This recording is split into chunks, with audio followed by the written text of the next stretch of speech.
Hello students, today we are start our chapter 11 that name is pressure.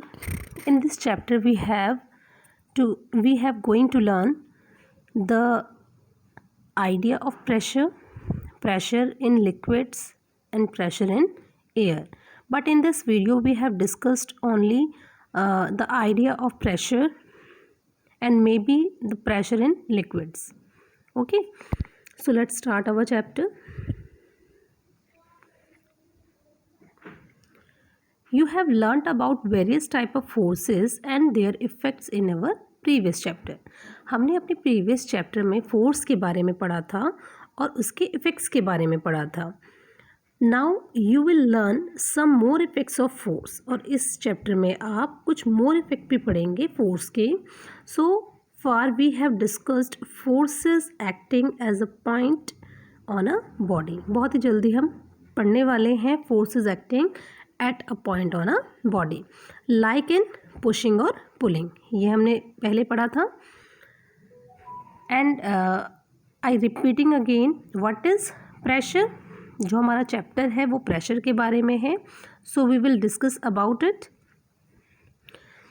When you press down the handle of a bicycle pump, ये कहते हैं कि जब आप bicycle के pump को, ठीक है, when you press down the handle, जब आप हैंडल क्या करते हो, प्रेस डाउन करते हो बाइसाइकिल के पंप के लिए, the pressure of air with in the pump increases. तो उस टाइम पर जो प्रेशर ऑफ एयर है वो क्या होता है, इंक्रीज हो जाता है.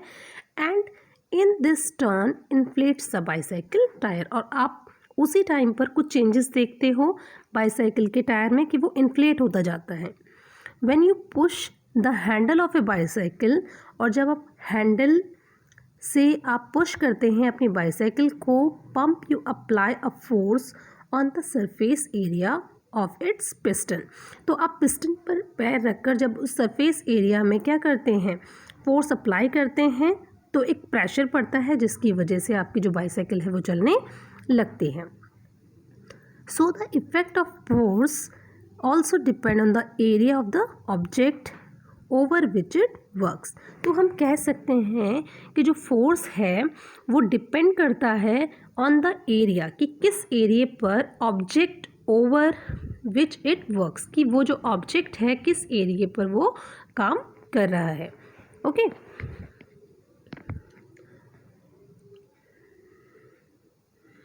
There is an activity. अब इस एक्टिविटी में बेटा आप जैसा कि फ़ोटो से देख पा रहे होंगे, ये दोनों ही पिक्चर्स हैं.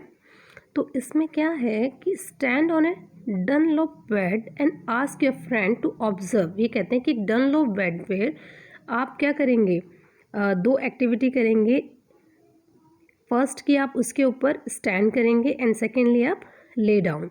ओके, तो जब आप उसके ऊपर खड़े होते हैं तो जो सारा का सारा प्रेशर है वो क्या होता है, एक्सर्ट होता है एक ही तरफ, जिसकी वजह से क्या होता है, जब आप खड़े होते हैं उसके ऊपर तो जो वो बेड है वो क्या होता है, नीचे की ओर प्रेस हो जाता है. But it is totally different when you are lying down. जब आप क्या हो रहे हैं, लाइंग डाउन हो रहे हैं, तो आप इधर देख पा रहे होंगे कि ये जो बेड का प्रेशर है, ठीक है, अगर हम कंपैरेटिवली देखें तो जो बेड का प्रेशर है वो मोर डीपली है. It was pressed more deeply than you were lying down. यहाँ पर जो प्रेशर है वो कम है और यहाँ पर जो फोर्स है वो किस तरफ जा रहा है, नीचे की तरफ अप्लाई हो रहा है, जिसकी वजह से क्या हो रहा है, it's pressed more deeply than the other lying down. Clear. तो ये तो आपकी एक्टिविटी थी. अब हम आगे बढ़ते हैं.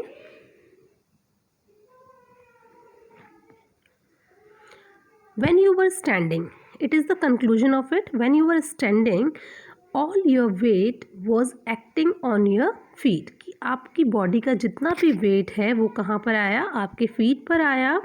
And when your whole body was lying on the bed, और जब आपका पूरा शरीर बेड पर आरामदायक स्थिति में होता है, the bed then your weight was distributed over your whole body। तो उस टाइम पर क्या होता है कि जो आपकी बॉडी का सारा वेट है वो डिस्ट्रीब्यूट हो जाता है उस पूरे के पूरे फनल ऑफ बेड पर, which has a larger area as compare to your feet, जो एक लार्जर एरिया होगा as compare to your feet.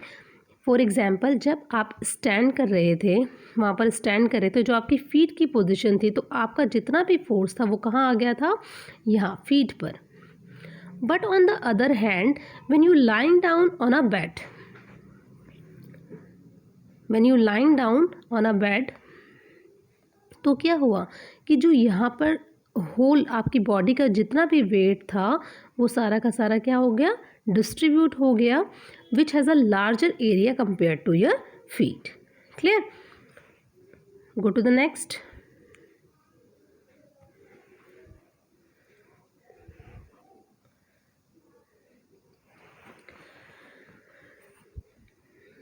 So what is pressure? The intensity of force on any object depend upon the area of application and the force applied. Okay, what is pressure? I repeat again, the intensity of force on any object depend upon the area of application and the force applied. What it means? It means कि आप कितना force कितने area में डाल रहे हो, that will define your pressure. Clear? I think सभी बच्चों को अब क्लियर हो गया होगा। I repeat once again, it means कि आप कितना फोर्स कितने एरिया में डाल रहे हो, that will define your pressure. Clear? Now this effect of force on given area is called, और यही जो इफेक्ट ऑफ फोर्स है वही क्या कहलाता है, प्रेशर कहलाता है। Thus we conclude that pressure depend on two factors. Pressure depend on two factors. First is force applied and second is area over which force act. जैसा कि मैंने अभी आपको बताया था कि आप कितना फोर्स कितने एरिया में डाल रहे हो, that will define your pressure. Okay. Pressure is the force per unit area. अब यहाँ पर अगर हम पर यूनिट एरिया देखें तो pressure is equal to force upon में एरिया। अगर हम यहाँ पर एक ट्रायंगल बना लेते हैं, ओके, और यहाँ पर ये आपका है area and this one is pressure and that name is force. तो यहाँ पर जब हम प्रेशर निकाल रहे हैं, okay, pressure is equal to force upon area. Okay, pressure is equal to force upon area. और अगर हम क्या निकाल रहे हैं, फोर्स, अगर हम निकालना चाहते हैं area, area is equal to force upon में प्रेशर। क्लियर बच्चे? ओके,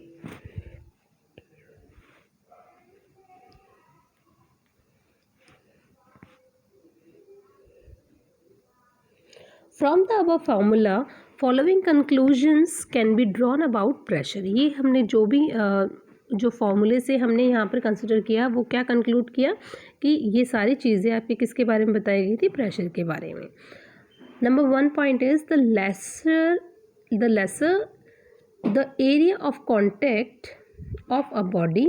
ये कहते हैं the lesser the area of contact, अगर area of contact of body कम होगा, the more then the more is the pressure, तो क्या होगा, जो प्रेशर होगा वो एक्सर्ट ज़्यादा होगा। And the second point is the more the area, अगर आपका जो एरिया है वो ज़्यादा होगा contact of a given body पर, तो जो आपका प्रेशर है वो क्या होगा, कम होगा। I will repeat again after third point, the more the force acting on body. ये कहते हैं कि जो मोर द फोर्स एक्टिंग, जो फोर्स है वो एक बॉडी पर अगर ज़्यादा से ज़्यादा लग रहा है, the more the pressure it will exert, तो उतना ही ज़्यादा क्या होगा, प्रेशर भी एक्सर्ट होगा। आई am repeating now. First is कि अगर आपका एरिया ऑफ कॉन्टैक्ट, ठीक है, जो लेसर है area contact of given body, तो आपका जो प्रेशर है वो क्या होगा, ज़्यादा होगा। अगर आपका एरिया ज़्यादा होगा कॉन्टैक्ट ऑफ बॉडी का तो आपका प्रेशर कम होगा। क्लियर। और थर्ड इज़ कि अगर आपका more the force acting on a body, अगर आपका गिवन बॉडी, जो भी आपकी बॉडी एक्टिंग कर रही है, जो भी काम कर रही है, उस टाइम पर अगर आपका फोर्स ज़्यादा होगा, that means the pressure is also more. Clear हो गया? Okay, we have just defined pressure in term of force. अभी हमने जो डिफाइन किया है प्रेशर को इन टर्म ऑफ फोर्स किया है। Pressure can also be defined in term of another force. Pressure को हम अनदर फोर्स में भी डिफाइन करते हैं जिसको हम थ्रस्ट के नाम से जानते हैं। The force acting on a body, अगर जो फोर्स है वो एक बॉडी पर परपेंडिकुलर लग रहा है टू इट्स सरफेस, उसके सरफेस पर, तो उसे क्या कहा जाता है? थ्रस्ट कहा जाता है। जैसे कि आपको बेटा यहाँ पर एक फोटो दिया हुआ है, ये जो पिक्चर आपको दी हुई है, ये जो पिक्चर है force acting perpendicular on the surface of a wall, that means it is a thrust. Okay, that means it is a thrust. Thrust means push aside और push away. What is the meaning of thrust?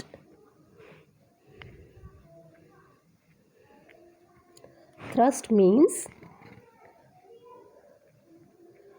push aside. Okay? Or push away.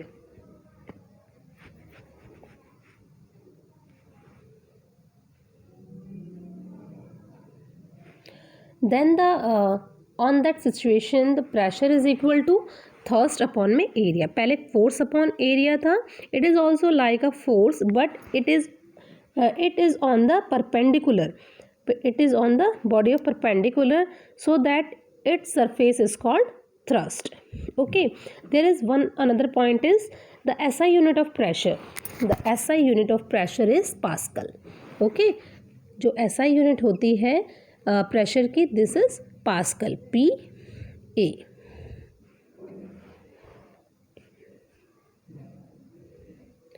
Now there is some example of pressures.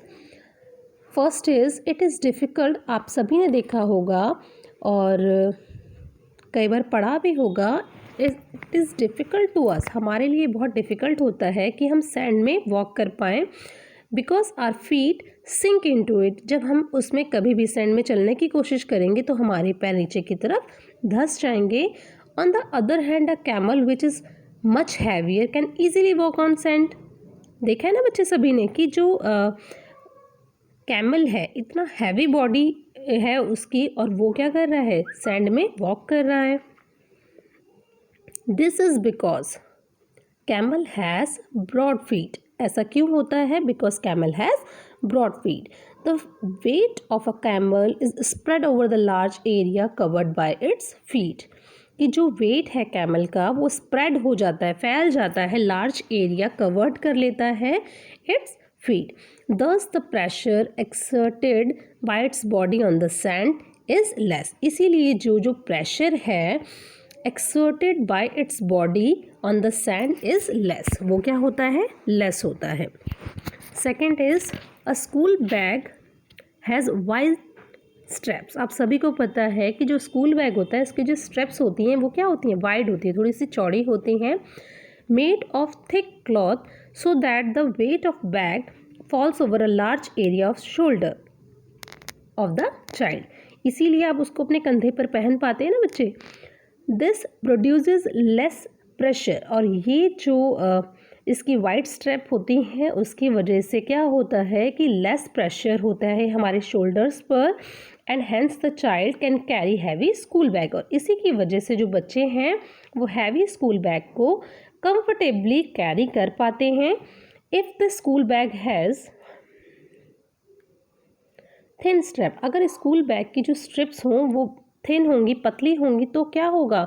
Then the weight of school bag will fall over a small area of shoulders. तो जो school bag का जो wait है वो क्या होगा? हमारे shoulders पर क्या होगा, स्मॉल एरिया पे पड़ेगा.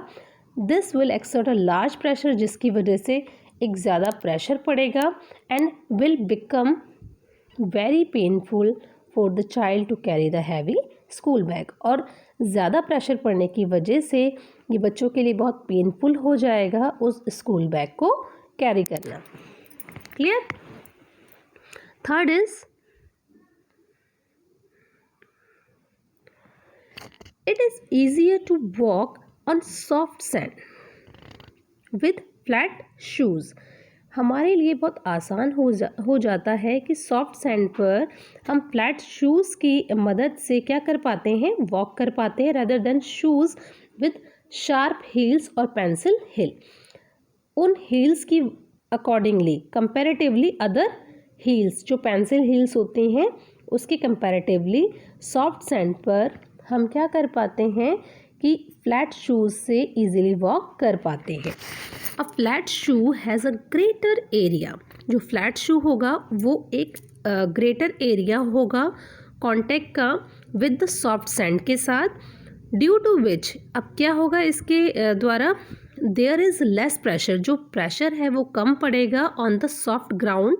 That is Y soft ground पर जब प्रेशर लेस होगा इसकी वजह से, ठीक है, that is why flat shoes do not sink. जो फ्लैट शू होंगे वो सिंक नीचे की तरफ नहीं धसेंगे much in soft sand. Okay, कि जो फ्लैट शूज़ है वो नीचे ज़्यादा नहीं धसेंगे क्योंकि and it is easy to walk on it. और वहाँ पर चलना क्या हो जाएगा, हमारे लिए ईजी हो जाएगा. वाइल अ शार्प हिल. और दूसरी तरफ अगर शार्प हील हैं, जैसा कि अभी यहाँ पर आप पिक्चर में देख पा रहे होंगे, ठीक है, अगर एक फ्लैट शू है और कंपैरेटिवली जो हमारे पास ये हिल दी गई है और हमारे पास सॉफ्ट सैंड है, तो कंपैरेटिवली इसके हम इन सॉफ्ट जो हमारे पास फ्लैट शूज़ हैं इससे हम इजीली वॉक कर पाएंगे बिकॉज यहाँ पर जो प्रेशर होगा वो क्या होगा, कम होगा.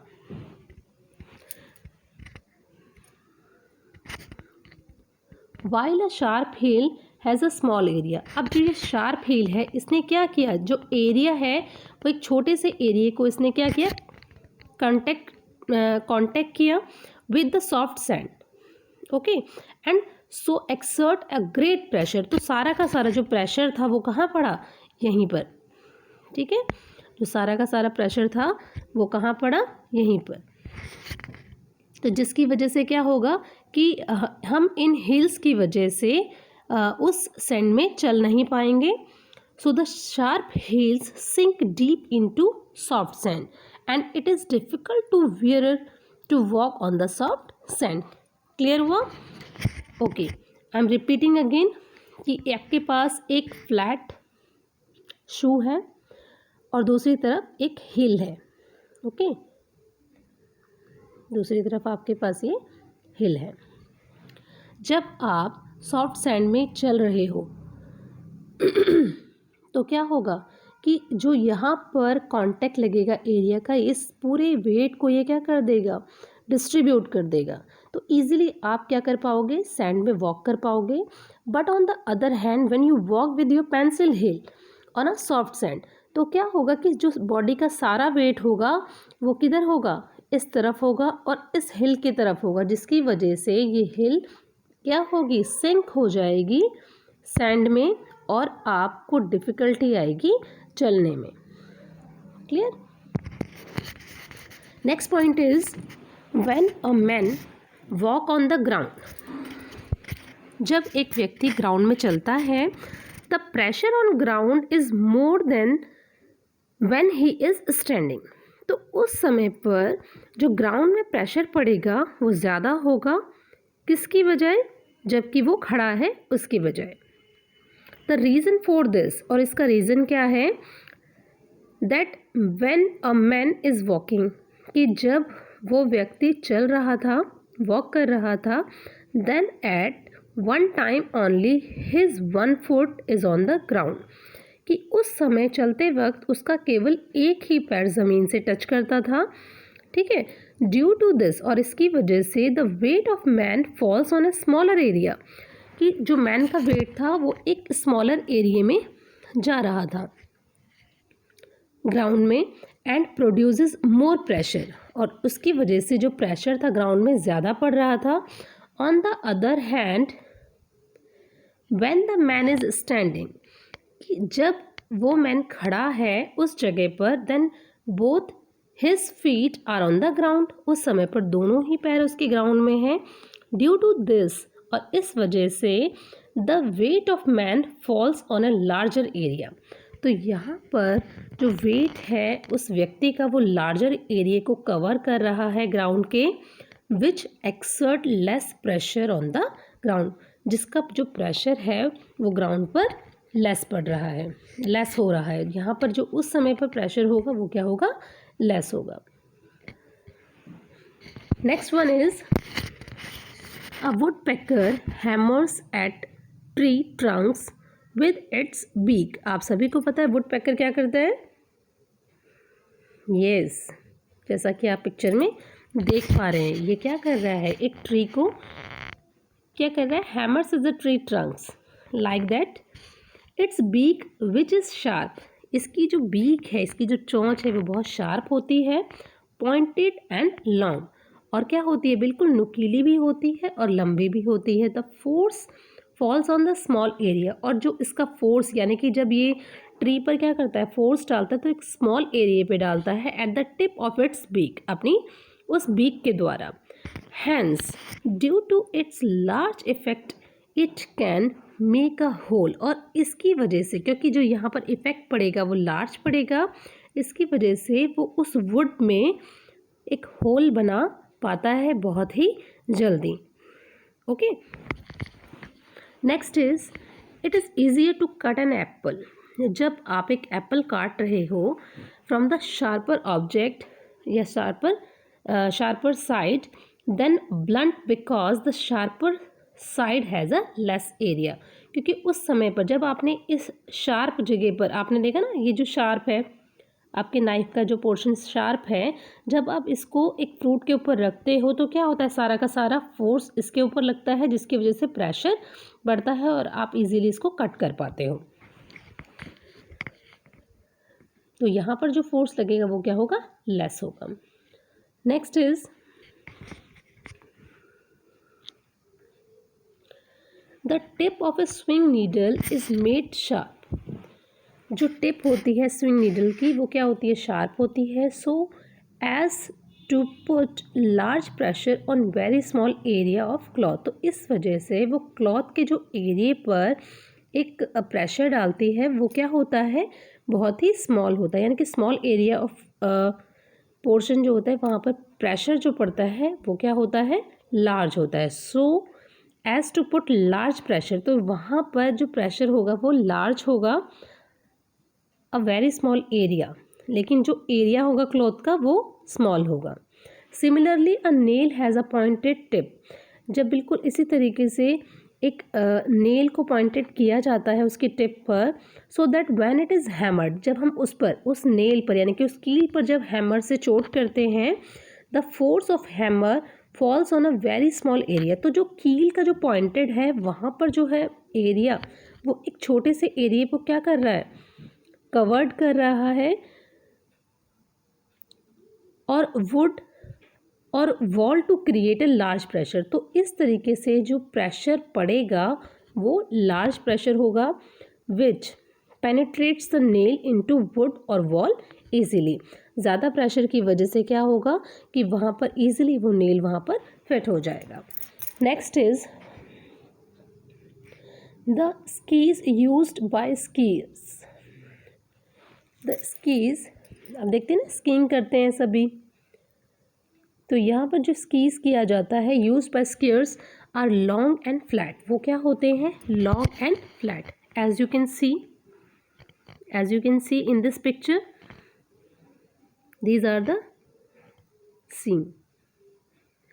Okay, these are the schemes.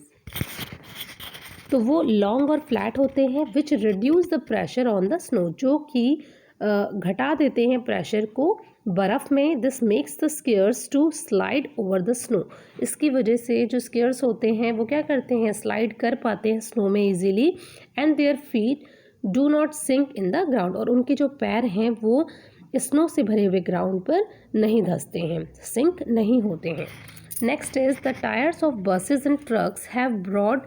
जो टायर होते हैं बस और ट्रक के वो क्या होते हैं, ब्रॉड होते हैं, चौड़े होते हैं। एंड डबल व्हील्स, और उनमें डबल व्हील्स होती हैं। एज यू कैन सी, आप सभी ने देखा होगा बच्चे कि जो टायर्स होते हैं बसेस और ट्रक के वो डबल होते हैं और ब्रॉड होते हैं, सो that the pressure on the tyres is reduce. तो इसकी वजह से जो टायर्स में प्रेशर होता है वो घट जाता है। And they do not burst, और वो फटते नहीं हैं। The bigger the wheel the less is the pressure. जितना बड़ा व्हील होगा उतना ही प्रेशर कम होगा, so that they can carry greater weight. तो इसकी वजह से वो ज़्यादा से ज़्यादा वज़न को कैरी कर सकते हैं। These are some pictures regarding to these examples like buses tyre, Apple,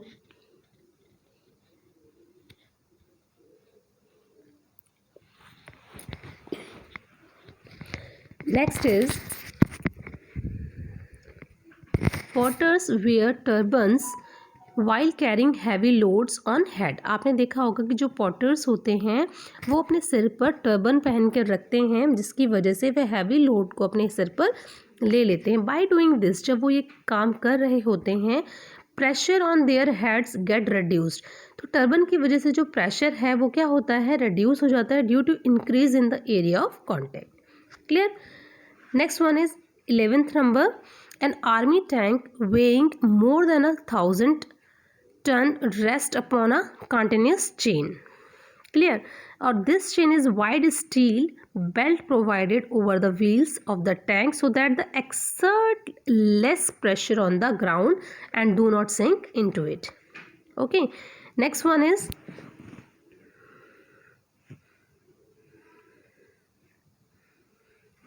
wooden sleepers are kept below the railway lines. जो वुडन स्लीपर्स होते हैं वो बिछाए जाते हैं रेलवे लाइन में, so that there is less pressure, जिसकी वजह से क्या होगा कि जो प्रेशर होगा वो लेस होगा of the train on the ground. And railway lines may not sink into the ground. जो रेलवे लाइन्स होंगी वो सिंक नहीं करेंगी ग्राउंड में। ओके, ये देखिए यहाँ पर इस पिक्चर में, क्लियर। ये क्या है, ये है wooden sleepers. Next is the foundation of high rise building are kept very wide. ये कहते हैं जो फाउंडेशन बनाई जाती है बिल्डिंग्स की आर वेरी वाइड, वो बहुत वाइड होती है, सो that the weight of building produces less pressure. जिसकी वजह से वो वाइड चौड़ी होती है, जिसकी वजह से जो प्रेशर है वो क्या होता है, लेस प्रोड्यूस होता है ऑन द ग्राउंड में। And the building may not sink into the ground, जिसकी वजह से जो बिल्डिंग होती है वो सिंक नहीं करती ग्राउंड में। Broad base of building, this is the example of it.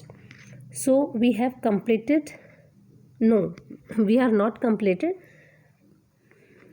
One another point there it is, the broad tires of a tractor.